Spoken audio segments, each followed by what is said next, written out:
Ice bucket challenge my ass. I'm getting really sick of seeing these things. It's like everybody wants to be a celebrity. It's just pathetic. You know, you don't see me posting videos of myself everywhere that nobody wants to watch, do you? You know, it's just ridiculous. People that I respect are doing this as well. It's like, take this one for example, Rebecca Barrett, somebody who's very intelligent, somebody that I work with, and she's doing one, and the hell, let's have a look, see how is this going to be any different to all the other ones we've seen before.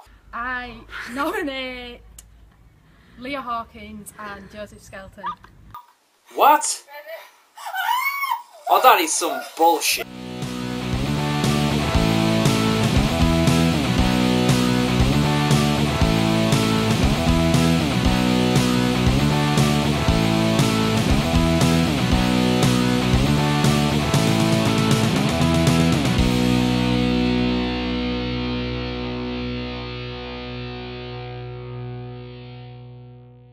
Hello and welcome to Brand X Reviews. This one I'm going to be talking about the UK Blu-ray release of Amazing Spider-Man 2.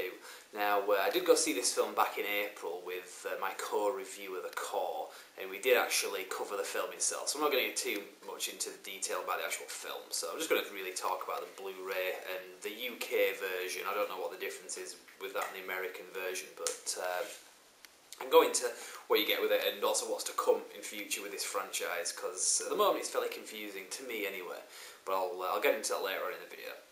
So what we get with this is a lot of extras that you would expect, a lot of making of, behind the scenes stuff. I haven't watched the whole thing, some of it seems a bit boring. A lot of it's to do with like visual effects, special effects, which this film is very heavy on CGI, which I'm not a big fan of, but I can kind of see it's necessary. And it's not as bad as it was in the original trilogy with Tobey Maguire. I mean, that just looked shocking. Even back in the day, it just looked like a computer game. This does kind of look a little bit more realistic in terms of texture and stuff like that. But that's just my opinion. Now, there's also a few other things about the score, the music to the film as well. I watched a little bit of that, but again, nothing too interesting. I think the best thing about the extras on this is the deleted scenes. There is, I think there's 13 of them altogether, and they really kind of pushed, well, in terms of a selling point anyway of this. There was a sticker on the front of the thing which says, includes extra deleted scene, Peter meets his father. It says discover the extended scene. Now, if you don't know what that is, if you haven't seen it on YouTube or whatever, basically seen at the end of the film, well, it would have been at the end of the film, where Peter Parker is in the graveyard standing over Gwen Stacy's grave, pretty much going like catatonic almost. And his father just turns up behind him, and it's like, what the hell? I thought he died in a plane crash at the beginning. But no, he says, no, I'm still alive, kind of thing. They have a bit of a, well, Peter kind of has a bit of a go at him, like, where were you, kind of thing, starts crying, and his dad says, no, I had to kind of go away so that you would be safe, because they would come after you. I cry bullshit on that, I seriously do. It doesn't make sense. It's a really weak thing that they've thrown out there, because they could have used him anyway, even if he'd left him. It didn't really make sense. There are other deleted scenes as well. One that was in the trailer that a lot of people kind of said, well, what happened to that scene in the film, when the film came out, where Harry Osborn's talking to Peter Parker and says, Oscorp has had you under surveillance. And Peter Parker says, why? And Harry Osborn's like, ain't that the question of the day, kind of thing. And a lot of people are saying, shit, what happened to that scene? Well, that's in the deleted scenes on this. It's one of the extended things. I think what they were going for was, Oscorp was basically surveilling Peter Parker and his uncle and auntie to see if the dad ever gets in touch with them. So that kind of feeds in with this deleted scene where his dad turns up. But I still say that's just a lot of bollocks, is that? It just doesn't make sense. It's a really weak plot line, even without that scene in him. Obviously, that's kind of the backstory to why his dad left him, so that Peter Parker would be safe. Again, even with that scene, or without it, it still doesn't make sense. But anyway, that's the way that they did it. Other deleted scenes, there's a few other little things as well. There's quite a bit with Harry Osborn becoming the Green Goblin, and one of the execs of Oscorp, one that kind of tried to screw him out of the business. You see him kind of getting taken away by the Green Goblin. The CGI wasn't quite finished, so it's kind of not been fully textured, but it's part of this.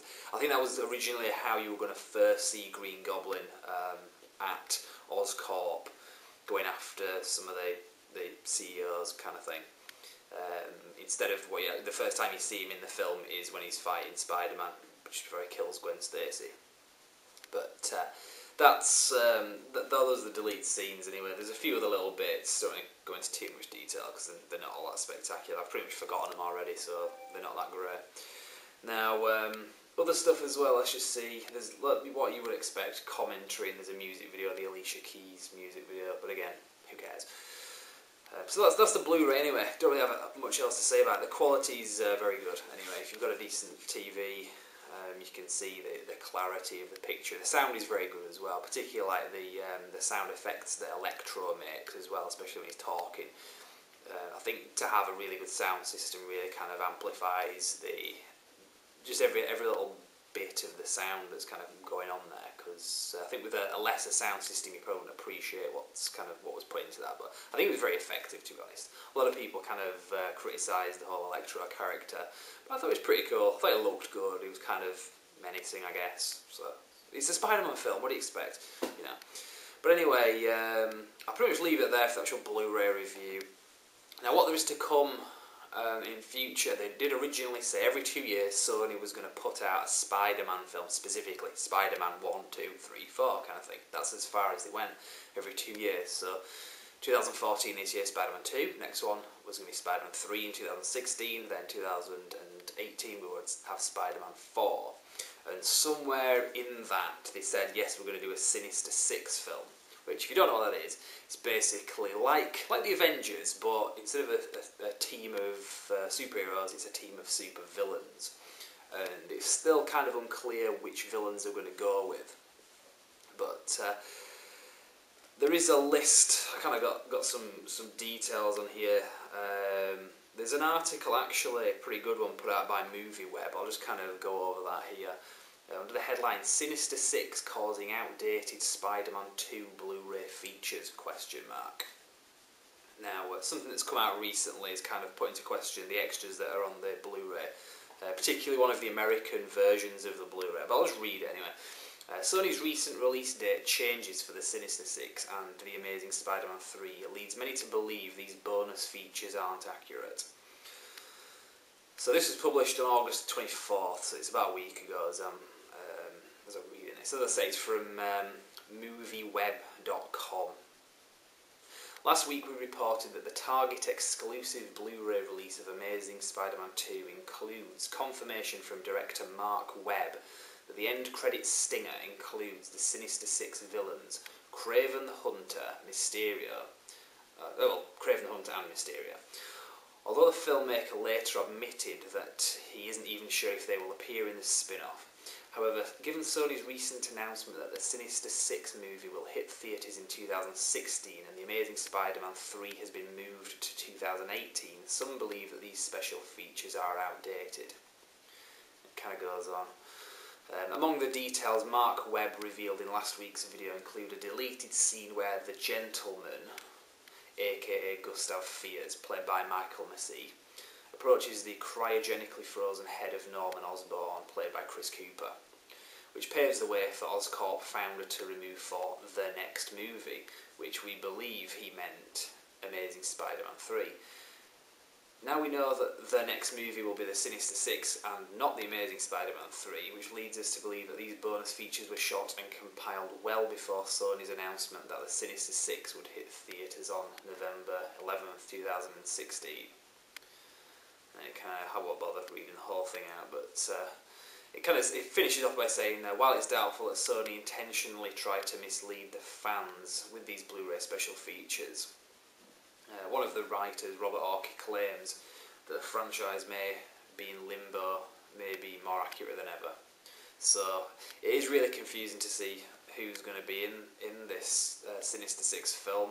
at the moment. There's nothing really definitive to go off. So, and if you check out things like IMDb as well, there's not really much information on there. Even the cast, all we've got is the Michael Massey, that's the actor that's playing the fierce character, also known as the Gentleman. Now, rumours are that we're going to have the Sinister Six are going to be the Rhino, the Vulture, Green Goblin, Craven the Hunter, Mysterio, and Doc Ock. I mean, there's certainly hints of that in the film, particularly Doc Ock, because you see the gear that he wears, kind of thing, the tentacles.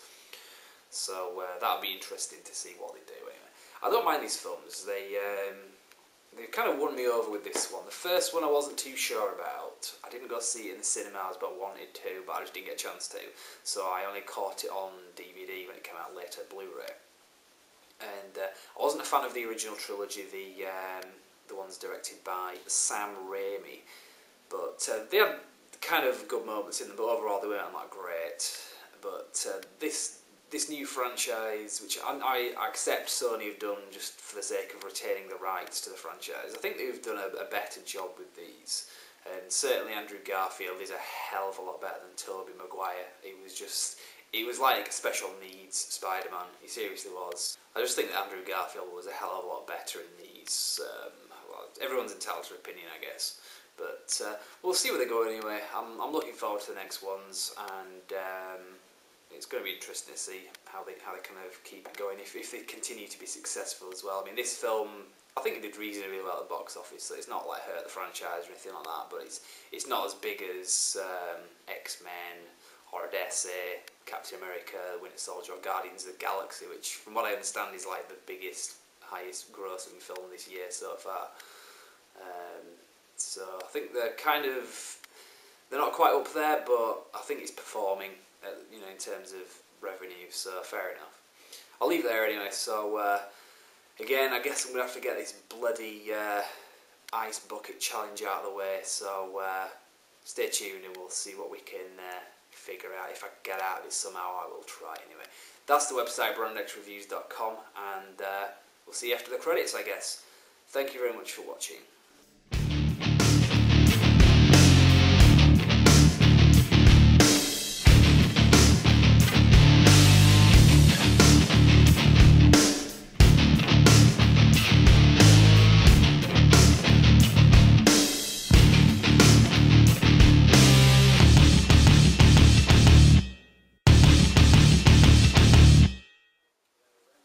Instead of doing the ice bucket challenge, what I'm going to do instead is I'm going to give to charity, because I think it's the noble thing to do. Yeah, probably. I'm going to give to Brandex Reviews. What? Because... That's not charity, and you are Brandex Reviews. You can't just give it to yourself. Oh, come on, no, seriously, alright, fair enough. Right, you've got to nominate somebody to get a movie. Alright, okay, before I do this, I nominate Kirsten... You can't nominate her. She deleted your Facebook.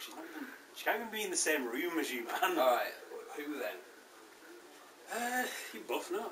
We both cannot do the ice bucket challenge. He's very nervous about having liquids thrown in his face after what Telford did to him. Yeah, so I nominate Anthony Scott and the Core. Right. You bastard. Right, that's it. No! I got the top as well! Wait, that's two for the price of one! Wait! I must have got my right with my arm. That is wet.